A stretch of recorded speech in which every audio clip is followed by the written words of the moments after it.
capacity as co-chair of a task force on civic education, this is a few years back, I proposed, only partly in jest, that native-born Americans should be required to take the test administered to all those who choose to become naturalized citizens, as did my wonderful daughter-in-law just recently. The reaction, shall we say, was mixed. I had offered the proposal in order to highlight the civics gap, the fact that Americans seem to know less and less about their country's civic projects, its founding principles, and all the rest. Perhaps some of you have had the direct hands-on experience of making up for this civics gap by educating your own children about democracy and the long, complex story of the American Republic, its premises and promises, its failures, and yes, its sins. I know that I have. Now, no doubt I had this in mind when I made my proposal, but I was also recalling tutoring my maternal grandmother, a Volga German immigrant to these shores, to prepare her for her naturalization examination.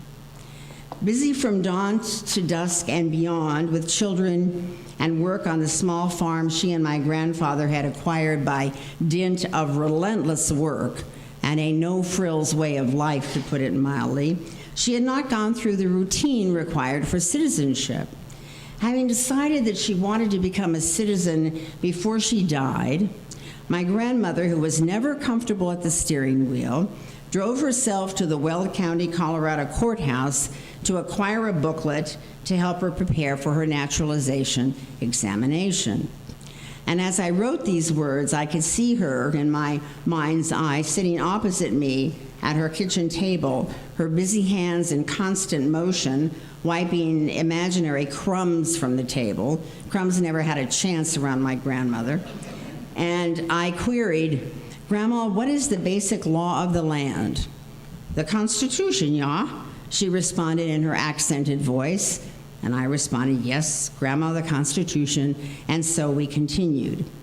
Well, why shouldn't we all go through a similar drill? My proposed test didn't fly, to be sure, but surely the civics gap signified that something needed to be filled or perhaps refilled. Shouldn't we start teaching civics again as a routine matter? We know from solid research that those versed in civic issues, those who know more about civic processes, how a bill becomes a law, all that stuff that was a little boring actually when you studied it, that those persons possess a significantly higher sense of civic efficacy than those who have not, in fact, had such courses. Now, this civil society debate of the mid-1990s lasted a few years. Many voices weighed in, many proposals were entertained, and then it all faded away as other matters vied for our time and attention, and new crises took front and center.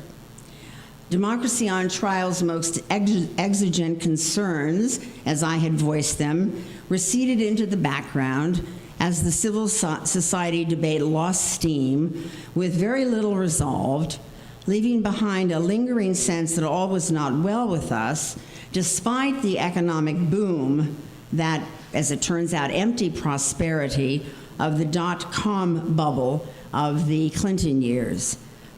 Now, the wealth being generated, hollow as it turned out, inspired nigh utopian fantasies at the time about our future, individually and collectively. And many were predicting that somehow technology would come to our rescue and resolve and solve all our problems. That was the ticket. And I well recall a television discussion, it was the Lair News Hour, during which I took exception to the wild utopianism voiced by a gentleman who was on the Lair News Hour with me, a dot-com enthusiast who opined, and I'll never forget this because it was such a strange juxtaposition, that somehow traffic jams in our major cities and cancer would be cured or fixed through some strange alchemy involving the escalating internet and all the new wealth being generated. I don't know how he came up with that combination, but it's hard to forget that. Well, those expectations were soon to be crushed, and what we now face is extraordinarily troubling. If we were in trouble in 1995, we are ever more so in 2011. Much that has happened to us has been beyond our control, like the plenary jolt to the body politic administered on 9/11. But much else is the direct result of human folly and misjudgment, or perhaps, better put, a refusal to make judgments. Postponing looming problems does not make them go away. Now is a good moment to ask ourselves what, if anything, can be redeemed from that earlier debate when civil society was on the tip of everyone's tongue. Was it just one of those flurries that comes and goes, or have some basic insights been gleaned that are worth reconsidering? Now, clearly there is a certain self-interest involved in my answer. I should hate to think that I wrote a book entirely for naught, but I think any responsible and reasonable observer of our current situation would concur that many fundamental issues were raised, controversies unpacked, and provisional solutions proffered. And on this earth, every solution is bound to be provisional and partial because we are not omniscient and we always operate in a world of imperfect knowledge. Now, I noted in 1995 that many human ills cannot be cured. All human lives are lived on the edge of quiet desperation. We must all be rescued from time to time from fear and sorrow. But I read the palpable despair and violence as dark signs of the times, as warnings that democracy may not be up to the task of satisfying the yearnings it unleashes for fairness and freedom and equality. And I think that's still the issue. Is democracy up to the task of satisfying the yearnings it unleashes for freedom and fairness and equality? Now, unsurprisingly, I was taxed by some critics as being far too mordant in my observations in 1995, and there was a bit of gloom here and there, but it was always tethered to democratic hope. When asked by a reporter for the Canadian Broadcasting Corporation, what does it mean to you to be an American, I had responded on air, it means that one can share a dream of political possibility, which is to say, a dream of democracy. It means that one can make one's voice heard. It means both individual accomplishment as well as a sense of responsibility. It means sharing the possibility of a brotherhood and sisterhood that is perhaps fractious, as all brotherhoods and sisterhoods are, and yet united in a spirit of good rather than is, but there's a lot that we need to flesh out. Let's consider how quickly some things have changed since 1995. Now, I had noted, almost as an aside, in 1995, what I took to be a rather troubling development, specifically some proposals that were floating around at that moment for improving democracy via televoting as a way to conduct democratic affairs, democracy by plebiscite, if you will. And I noted that plebiscitarianism had historically been a tool deployed by authoritarian and corrupt regimes to shore up their power, sort of instantly casting an opinion without deliberation, the need for deliberation with one's fellow citizens. Now, this sort of crude populism is not democratic deliberation on which a robust republic relies. It is quite the opposite. It invites policy by instant emotion. For example, at the time of the hostage-taking in Iran, some of you are of an age that you'll remember it, during the presidency of Jimmy Carter, the immediate reaction in America, according to the polls, was that we should just go in and bomb Tehran. We should just take them out. After a few weeks, cooler heads prevailed. The public had considered the issue. Responses were far more nuanced and complex. Were our policymakers bidden to do just as televoting polling dictated, those were some of the proposals, remember, being floated, the response would be a disaster a good bit of the time. Human rights respecting democracies have always relied on mediating institutions and ways of modulating the will of the people rather than permitting a transparent control of public life.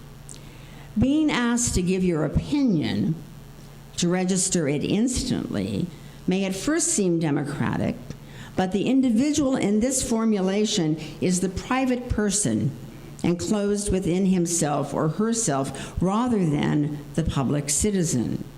A compilation of opinions does not make a civic culture. If you add to this the dynamic I tagged the politics of displacement, by which I meant displacing private issues onto a public stage, and then another side to it was that public issues become over-personalized. Everything is evaluated through the prism of me.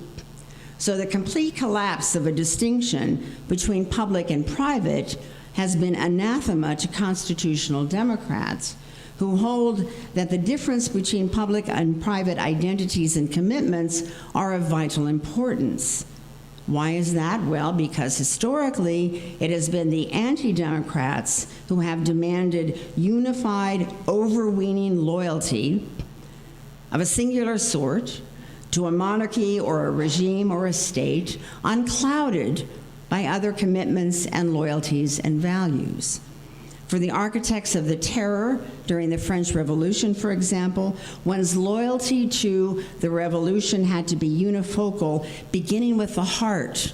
The idea was that you could oppose the revolution in your heart, and that was a treasonous offense. So when the regime had to ferret out all of those who were being traitors in private, if you will, hadn't said a word, but were withholding their full loyalty.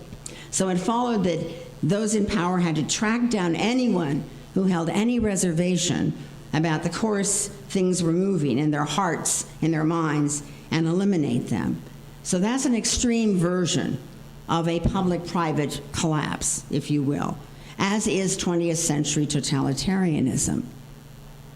But we have our own soft versions, I think, of this complete blurring of any distinction between public and private. And the dismal role it plays has, if anything, been magnified by the revolutionary changes in communication over the past 15 years. I think that's the major development that we really need to look at as I think about what's changed between 1995 and now.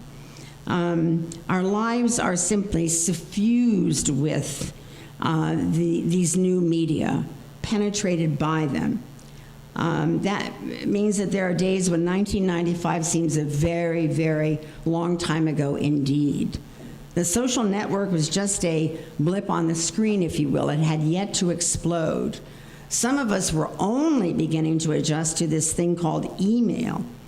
And I recall commenting in print that over the course of my professional life, from 1973 to 1995, up to that moment, academic life had been, and then continued to be, one dizzying speed up. One went from carbon copies and mimeographing. Does anyone remember the old mimeographing machines? Typewriters, to Xerox copying, then express mail, then faxing, then email, and the little social graces that permitted one a bit of extra time. You know, oh yes, my article is in the mail, when perhaps it was 2 days off from being mailed, but given the vagaries of the post office, that was okay. You know, it would get there. People now want stuff. They want it, and they want it now. That as messages have become more and more importunate, patience grows thinner and thinner. I cannot even estimate how many people I have vexed, and in some cases made irate, given my wayward way with email. And some folks clearly always have it turned on, every moment, day or night. Certainly the expectation has grown that one will respond more or less instantly. So you can see again this phenomenon of what's outside, so to speak, being completely suffusing the atmosphere of one's life. The speeding up of our lives is not my primary focus, however. I want to talk about the social network, or the so-called social network.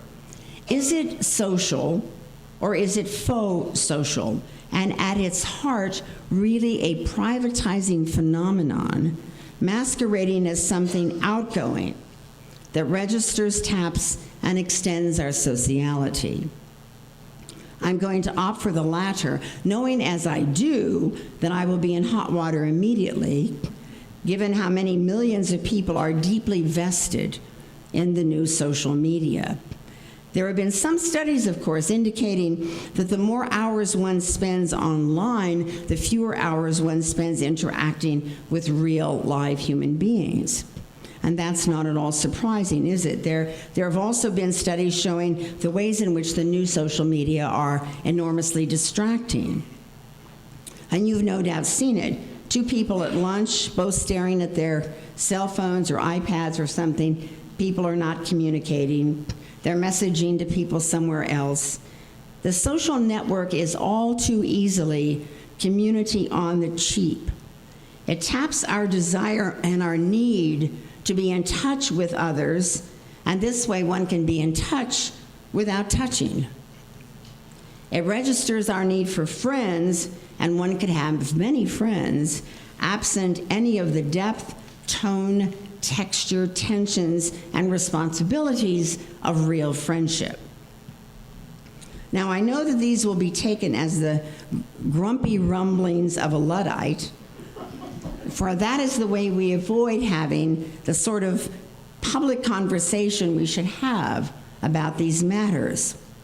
For beleaguered parents who are trying to hold the line at, say, not permitting a child to sit at the family dinner and to text message at the same time, dealing with the new media is a rearguard action, and parents themselves are immersed in it much of the time. Now, we like the word community, and I'm sure you've heard it today and you're going to hear it tomorrow. We like the word community. We like it a lot. So we talk blithely of internet communities or online social communities without, as I've already suggested, real encounters of the sort that community involves. Plural communities of care and responsibility, beginning with the family, lie at the heart of a flourishing civil society. So any weakening of this concrete network of institutions perforce weakens democracy. So let's consider appropriation of the word community.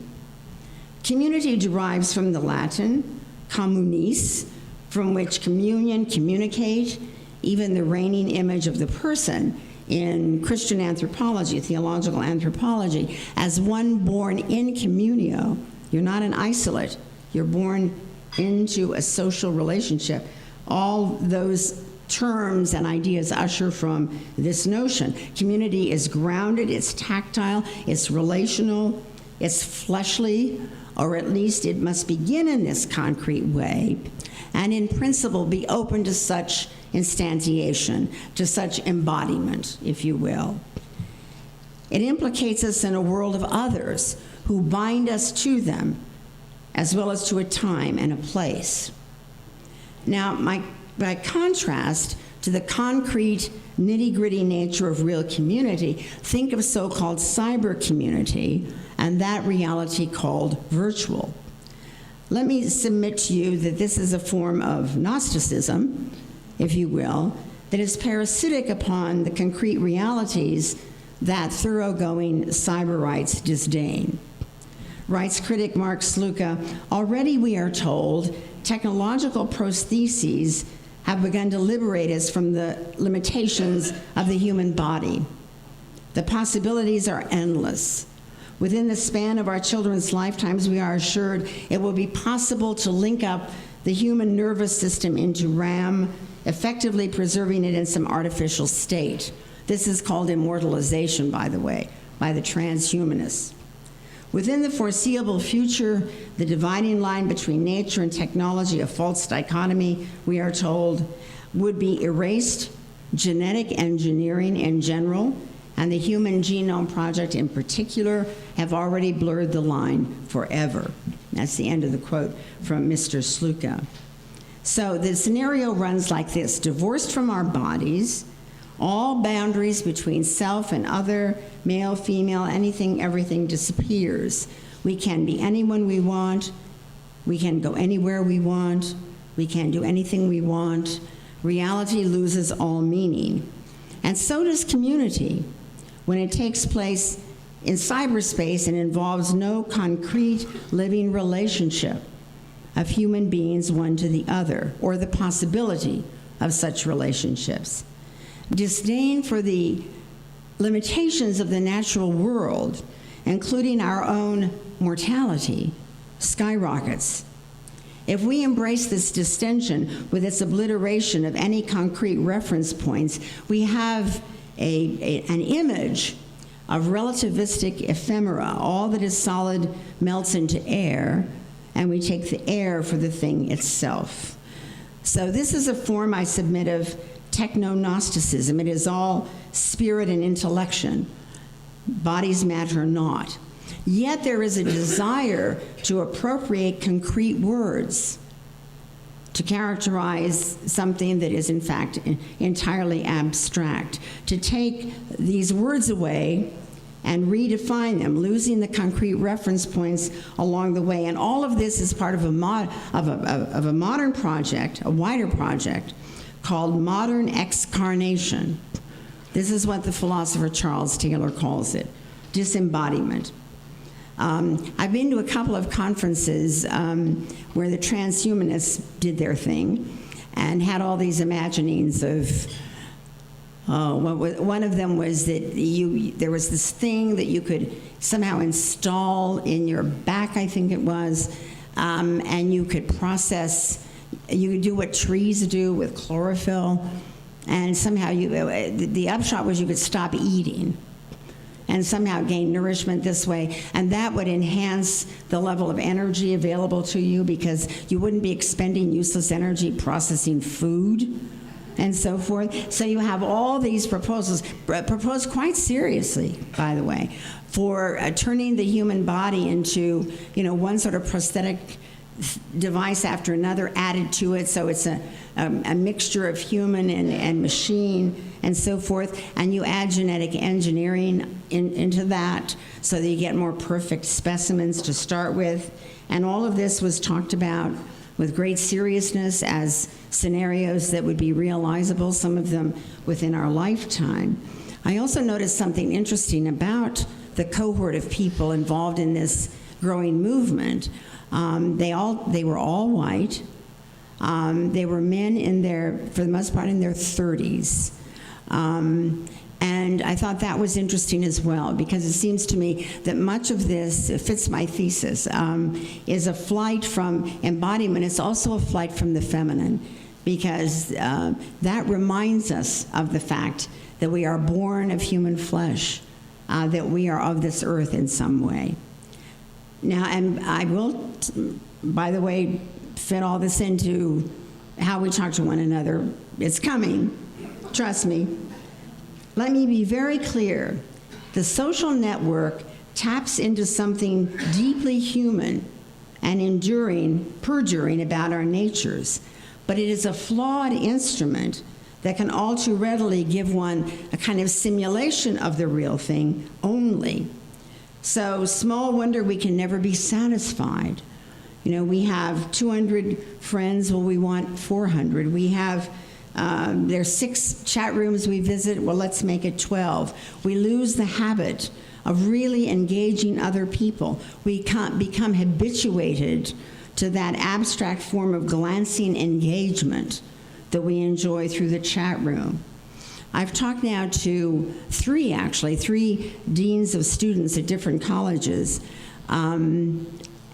who told me, and it began with one of them telling me this story, so I asked others along the way.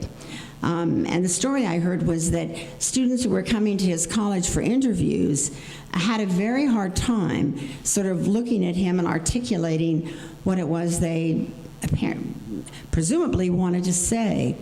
They weren't used to those kinds of engagements anymore.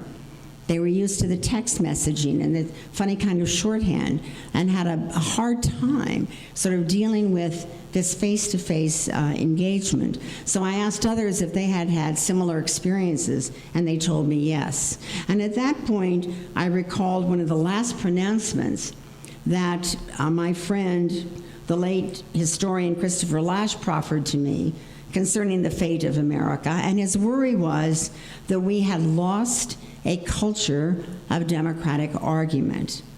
Now, what did he mean by that? He certainly understood that not every political debate could be the Lincoln-Douglas debates, with people standing for 4 to 5 hours under the hot Illinois sun, listening to debates conducted at an extraordinarily high level, but with lots of partisanship, lots of jokes and ribald references and so on.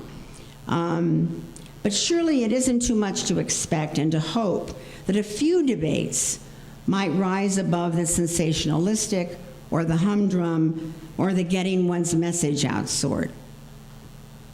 When things go awry politically now, we tend not to assess critically the policy or the program. We decide that we just somehow haven't got our message out. We've got to do more publicity. We somehow haven't persuaded people sufficiently. And this has become another way to avoid genuine encounters about important issues, the sort that one has with one's Democratic opponents, who are not, as Abraham Lincoln told us on the eve of a horrible civil war, who are not our enemies, but friends. We must not be enemies. Well, enemies we became then, and in many cases, enemies, it seems, are what we are now. On 2 different occasions, for example, and in university settings, I heard people proclaim that President George W. Bush should be shot, because that's what one does to Hitler. We've all witnessed media obsession with the clothing, the hair, the makeup, the shoes, and the married life of female political candidates, as if these were the most burning issues of the day. At times, some of these obsessions can be horribly cruel, as, for example, one encountered online blogs arguing that Sarah Palin, whatever you think of her, I think you'll agree with me, this is terrible, that Sarah Palin and her husband were irresponsible and reckless because they brought into the world a deformed infant who would be a burden to American taxpayers. Had the Palins been responsible, they would have aborted baby Trig before he was born, because Down syndrome people are not productive. They're a drain on us. This went on routinely in the blogosphere, and one of the bloggers condemning the Palins for bringing to term a Down syndrome child had a PhD in economics and did a cost-benefit analysis of what it means to have unproductive children like Down syndrome people. So this doesn't happen then exclusively on the farthest shores of madness of our current political scene. Many of you perhaps recall an essay in an honorable and respectable journal, the New Republic specifically, on why it was entirely reasonable to hate President Bush. Now let me note that I've knowingly offered these particular examples in order to bring some balance into what are often unbalanced discussions in the academy. Most of the time, only the follies of the right are noted, but of course there are nasty and stupid things that substitute for authentic political concerns that come from the left as well. It happens on both sides. My astonishment since the last decade of the 20th century is how often the displacement of politics, media distortion, and uncritical embrace of self-enclosed ideologies that generate their own mechanisms of justification for extreme rhetoric have gone mainstream. As I said, not just on the edges, but have gone mainstream. So what can be an instrument for good human rights networks, increasing transparency so that tyrannical, human rights abusing regimes cannot so readily hide their handiwork, can also be a force for desocialization, for isolating us rather than really connecting us, for our ongoing failures of civic formation, and for displacing private issues into politics, thereby downgrading those concerns that pertain to all of us without distinction, that speak to a good that we can come to know in common that we cannot know alone. Now, in a way, many of the instrumentalities that now charm and fixate us and are seen as promoting and sustaining democracy, generating friendship, creating community, promising to strengthen our democracy, are reminiscent of a promise in the 19th century that there were shortcuts to heaven, to the celestial city of Paul Bunyan's Pilgrim Christian. We can do away with all the arduous stuff that takes time. We can have some shortcuts. So I couldn't resist doing this, giving you a peek into Nathaniel Hawthorne's brilliant send-up of the theology of his day that dictated we should do away with old-fashioned stuff like sin and remorse and so forth, that held that the old arduous path to the celestial city with a pilgrim bearing his burden of sins on his back, that could be supplanted by a super railway that would get us there quickly without all the messy stuff about penance, meaningful membership in a church body, and so on, just as the social media and all that gloms onto it promises us a painless way to get to community and to friendship and to human identity. Do away with the messy stuff of dealing with the ups and downs of concrete, embodied social relations. Now, in this 1843 satire, Hawthorne writes of the gleaming new railroad that will take pilgrims to the celestial city without the arduous pilgrimage required, as I said, of John Bunyan's protagonist Christian in Pilgrim's Progress. So you hop aboard, and Mr. Smooth It Away will get you to the promised land as you avoid the Slough of Despond, the place where Christian, those of you who remember Pilgrim's Progress, gets stuck en route to the celestial city. You can avoid the battle with the monster Apollyon and every other obstacle. One great convenience of the new rapid transit way to get to the celestial city is that you don't make your way with all your burdens on your back. You can just check the luggage and be done with it. As for the monster Apollyon, he's now tamed as the chief engineer on the train. And all of this shows, in Hawthorne's words, the liberality of our age. This proves, if anything can, that all musty prejudices are in a fair way to be obliterated. Now, as they streak through the countryside, the modern pilgrim notices some old-fashioned pilgrims making their labored way, and they're mocked as preposterous and obstinate. Mr. Smooth It Away, Mr. Live for the World, Mr. Hide Sin in the Heart, Mr. Scaly Conscience, and some gentlemen from the town of Shun Repentance are all reassuring on this score. Now there's a tunnel quickly through the hill of difficulty. You don't have to ascend it or descend it. There are no terrible giants anymore who try to seize travelers and turn them away from the path to the celestial city. There is one giant named Giant Transcendentalist, German by birth, but his world is a heap of fog and darkness, so it is very difficult to know what he's talking about. Now more characters pop up, and they're all designed by Hawthorne to spoof the theology of his day for believing there were shortcuts to achieve the goal of the celestial city. Well, it turns out that the Lord of the celestial city will not take in the passengers from the train, for indeed there really are no shortcuts. Even worse, some of those assisting on the voyage turn out to be cohorts of Satan himself, including Mr. Smooth It Away, for the train leads straight to hell. That's where it's going. Well, we live in a time of shortcuts. We want to obviate arduous processes. We want community easily. We want to achieve things instantly. So what is the cultural critic, the citizen, confronted with developments that some of which threaten us from abroad, some of which threaten to alter us from within? What are we, what are all of you to do?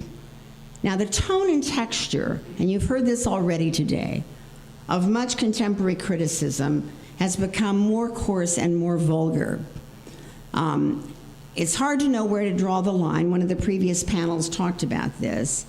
But we all have a sense that something is happening that is inappropriate. If one has paid attention to politics, as I have your entire life, a turn has been taken to something that is far more coarse in general, not in toto, but in general, than it was before, more nasty.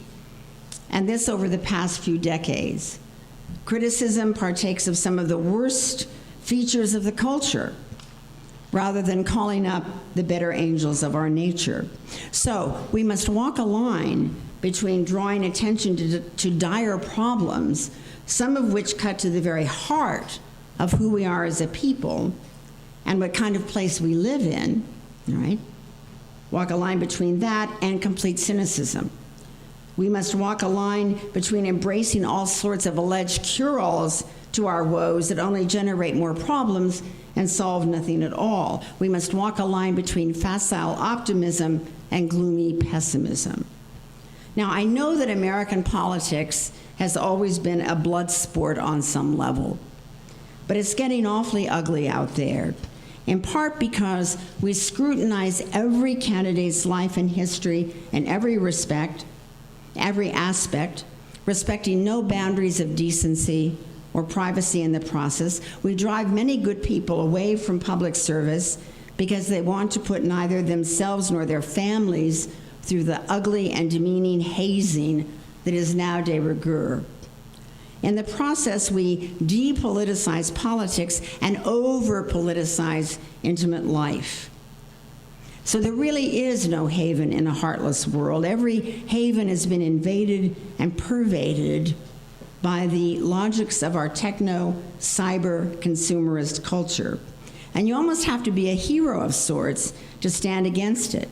And Lord knows we are really not made to be heroes most of the time. It is triumph enough some days just to get out of bed and go to work, as you know. That heroes are raised up among us from time to time reminds us that things could be different. We know that. We hear it from people. We are lifted out of the way things have been going and reminded of some other possibilities. We're reminded that we don't necessarily have to go down this path, that there are things that we can do that we ought not to do, that we can stand apart, that we can push back, that we're not just flotsam and jetsam tossed wildly about in the storm. So perhaps we can learn to be a bit more forgiving of one another, a bit kinder, and at the same time, more demanding in what we expect from those in authority and from ourselves. For as the cartoon character Pogo said, and some of you will remember this and some of you won't, but I think you'll take the point, as Pogo said so many years ago, during a different time of domestic crisis, we have met the enemy and he is us. Thank you very much. Thanks. Thank you. I don't mean this to offend, but it struck me that much of your talk had a quality that I would describe as polemic. Mm-hmm. In terms of your selection of examples that you implicitly asserted to be mainstream, and in terms of what I think is a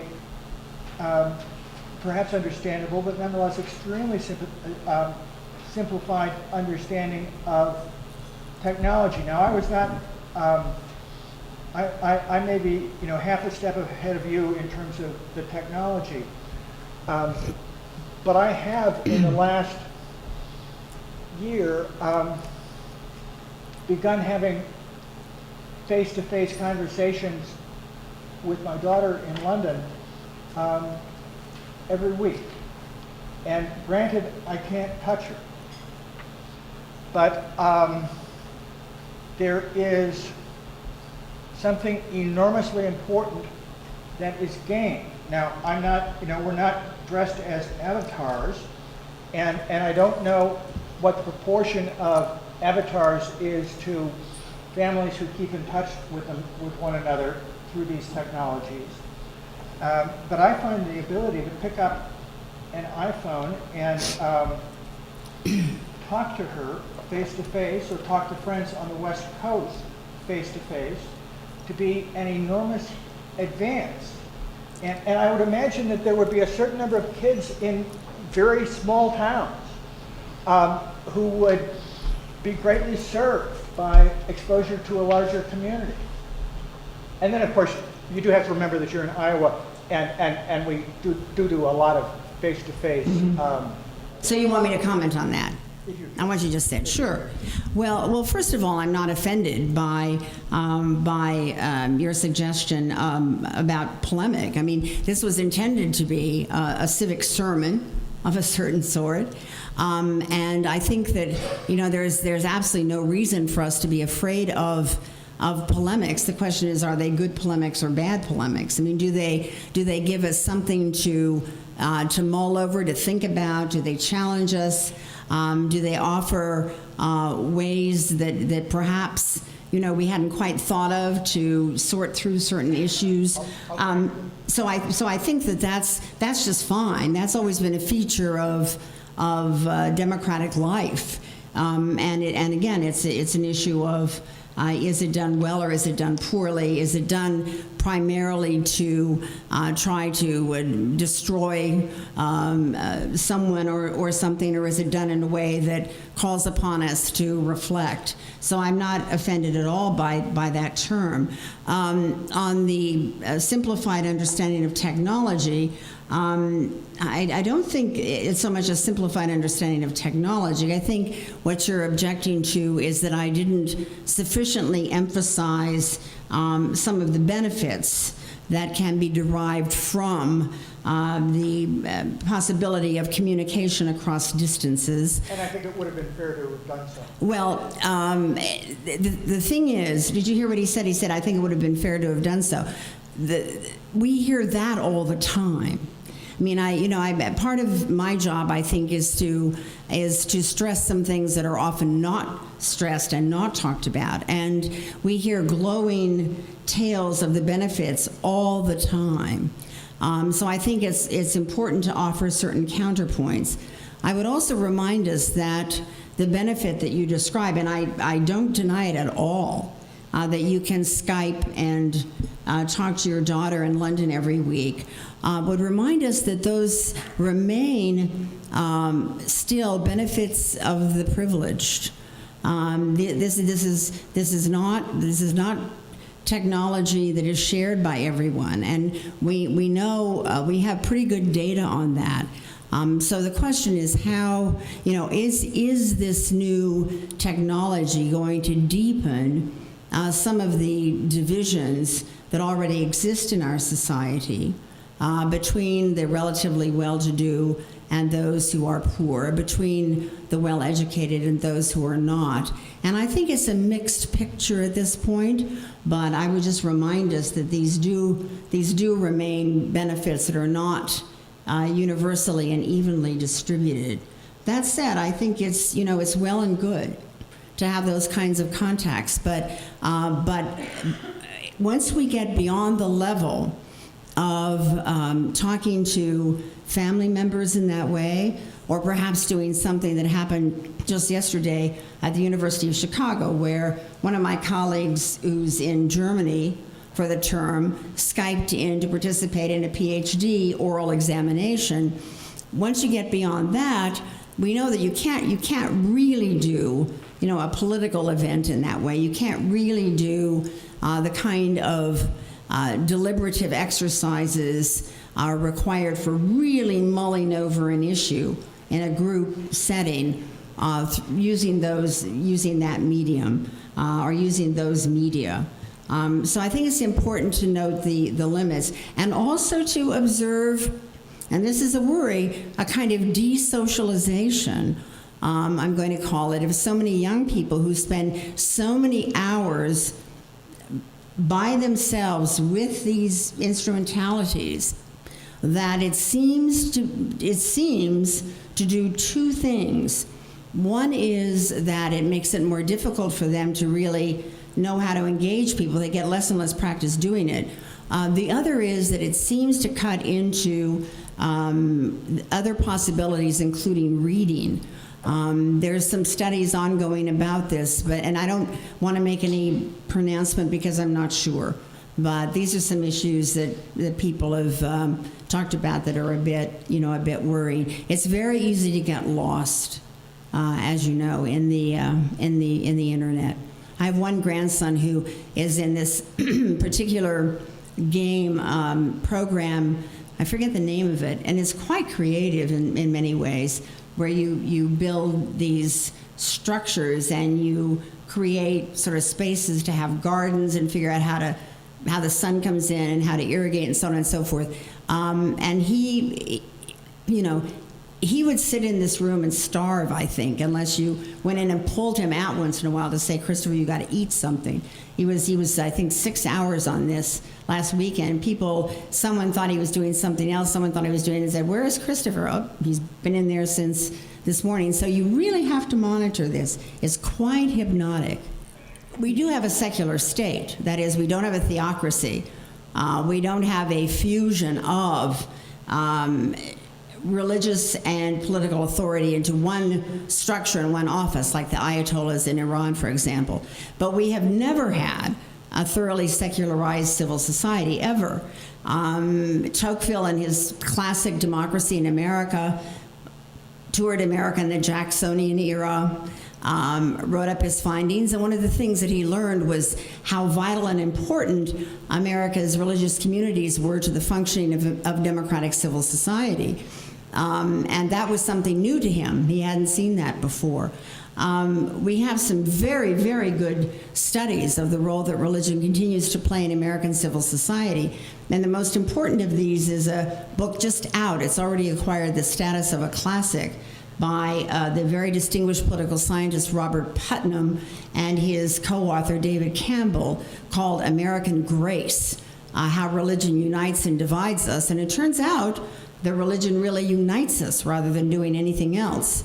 And let me give you, I happen to have it with me, because I thought someone might ask a question of this sort. One of the things that they found out in this massive study that went over all the possible data, and they crunched it and recrunched it and so on, is that, here we go, that religiously observant people are less likely to espouse selfish values. They score higher on measures of empathy and altruism. Religion is the strongest predictor of altruism, with everything else held constant. Those who are regular churchgoers are far more likely to be involved in American civic life, both for church-based and for secular efforts. They're far more likely to do volunteer work and so on, and the data is quite impressive. Every major national survey we have found, religious social ties predict good neighborliness more than any other factor. And this kind of robust correlation, they tell us, is quite uncommon in social science. Let me just quote this and I'll stop. Religiously based social networks lead people not just inward to the church, but outward to the wider secular community in terms of giving, volunteering, and participating in civic life. So I think that what we see now, and I thank you for the opportunity to get this on the table, is that right now our churches, our houses of worship, churches, synagogues, mosques, and so on, really do form the heart of American civil society. But they can't continue to do this by themselves. I mean, more people have to be involved. And what we're seeing is that the growth, quite rapid growth, of those who have no religious identification or commitment. And when that happens, interestingly enough, they start to fall away from the kinds of activities that regular churchgoers engage in. And the data on this is pretty clear. So we have a secular state, yes. A thoroughly secularized society, no. We never have. And again, what they found is that because of the extraordinary mingling of religions in America's complex sort of plural life, with 1/3 of people marrying someone from a different faith, folks moving from one religion to another and so on, that these social networks connect people rather than dividing people. So it's a very interesting book, American Grace. Yeah, I recommend it. It takes a while. It's a big fat thing, but I do recommend it. Yes. Well, first of all, thank you very much for all your comments, but I'd My like pleasure. to talk a little bit about, in general, and I agree with you that politics has become much more coarse, Yeah. much more antagonistic, much Yeah. more ugly. But with that in mind, do you see in your research Yeah. and understanding that maybe the kinder, even a politician that knows more information about a subject could be female rather than male? I suppose it's just a hard dose of reality that hits you as you grow up. Certainly one of the hopes of those of us who were early on involved in certain efforts, in the 1970s and so on, going to graduate school in political science. At the time, there weren't that many women. I was often the only person in a seminar in international relations, for example, and so forth. So, some of us, some were of the optimistic view that once women started to gain power and authority, they would represent some clear alternative to the way things were being done. I don't think that's quite panned out. It seems to me that women, like men, you'll see every possibility. You'll see some women who are extraordinarily thoughtful and civic-minded and will not reduce themselves to some of the coarser kinds of politics, but other women who are quite prepared to do that, as you know. Now, having said that, let me indicate that one arena where women have really stepped up is on the local level as mayors of towns and so forth. And I think that on that scale, politics still sort of works in a more neighborly way often. So it's perhaps unsurprising that you see a lot of women sort of focused there and concentrated there. The leap from the sorts of things that women tend to be involved in with families and so on, and being mayor of a town doesn't seem too huge. It's when you get to those the really tough, hard, nasty stuff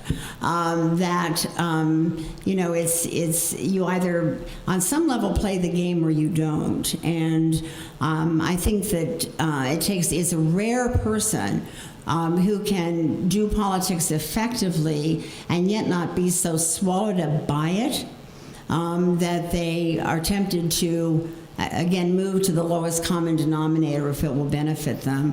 And I think that's a quality that's probably pretty evenly distributed between men and women. I suspect. There have been some studies on this, and there's no substantial difference that's shown up. If women are CEOs or women are military leaders and so on, that they tend to share the qualities of those who previously have held those kinds of positions, rather than offering a clear alternative. Because there's a lot of stuff that comes over the internet, as we know, that's palpably false, conspiratorial, flat out wrong, incorrect, how do you make determinations about which is and which isn't? And certainly you do the right thing by going to fact check and so forth and finding ways to check that out. Unfortunately, as you know, many people don't know about that, or they don't do that, and are rather gullible. And one of the things we've seen, and this is an unfortunate development, is a growth in the number of people who believe in conspiracy theories. It used to be that, folks who had conspiracy theories were kind of scattered. There'd be one here, one there. And now they can more readily get together, through the internet and confirm one another. And these sort of self-confirming worlds that are highly conspiratorial. So there's been a sort of exponential leap, for example, in anti-Semitic websites with the usual canards about the Jews controlling everything and so on over the last, decade and a half. So that's a very troubling development. One of the and they're sort of insulated, from reality, if you will, because there's so many other people who agree with them. One of the other things that tends to happen, and I think you've gestured to this, is the fact that everything is reduced to one opinion among many. And let me give you an example of that. I had an email about a year ago from a young woman who was writing a paper about Abraham Lincoln, was doing a research project. And I had written an essay on Lincoln, and she, I guess, had read it and wrote to me and said, "How can you defend someone who was a slaveholder?"